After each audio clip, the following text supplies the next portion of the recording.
Hey, welcome back to Social Let. This is episode 454. 5 things that I have learned from running my business in 2021. So I love that every year I learn so much new stuff about running my business. And I think that if I ever stop learning new things, it's probably time for me to give up and start a new business. Every year, it's like all of these new lessons hit me in the face, and it's great because I kind of like that they're spread out over the years as well. I'm glad that I didn't learn all of this in year one because I probably would have freaked out and given up on business altogether because I thought, I wouldn't be able to handle this. So, 5 things that I learned this year. So, the first thing is that the magic is in executing rather than overthinking. If it doesn't work, great. You have something to work with. You can adjust it and you can try again. I think about a workshop that I ran earlier this year. It was something I'd been wanting to teach for ages as a course, but I just didn't have the time to create a course and I wanted to get it out there. So I launched it as a live workshop. I taught it live. I created it a little bit scrappy, right? I got scrappy and I just made it and people loved it. And now I know, great, that's going to make an awesome course for me to launch in 2022. The second thing that I've learned is that there's always going to be something that you are afraid of. And this usually highlights where that next level of growth is. So for me, one of the big things I was afraid of was starting to really invest more into Facebook ads for my Launch Magic launches.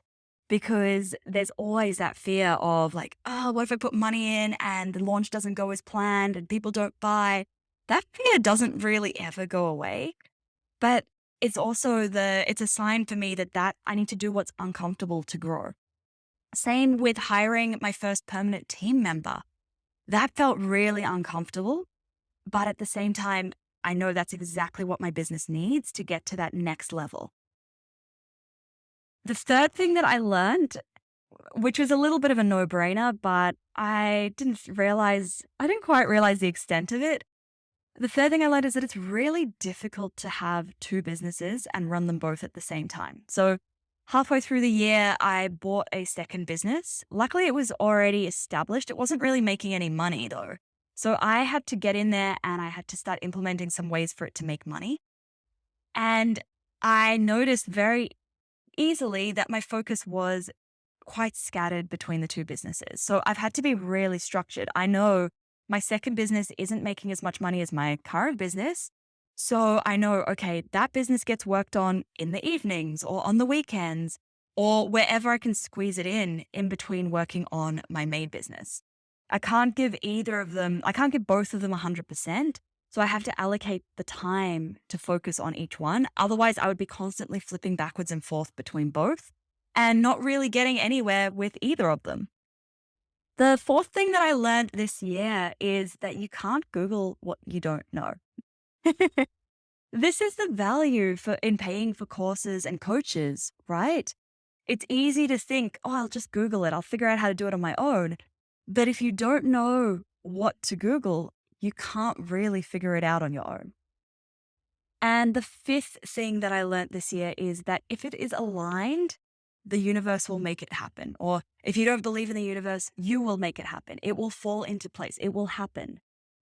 If it's aligned, it will happen somehow. And if it's not aligned, something better might happen. I think about where I was looking to buy a house earlier this year, and all of the houses that I put offers in on were rejected, or they came back with counter offers that were way above my budget. And I realized, oh, okay, this sucks. House buying's really difficult. But then when I finally found the right house, the one that I ended up buying, the one that I'm in now, I suddenly realized I'm so glad that none of those other offers were accepted because I got the house that I wanted. So the universe will make it happen if it's aligned. And if it's not happening, maybe it's just not the right time or it's not the right thing yet. All right, that is it for this episode. If you have any friends who you think would benefit from this show, please do tell them about it. Make sure you hit subscribe so you don't miss any new episodes released every Monday, Wednesday, and Friday. Thanks so much for listening. Catch you next time.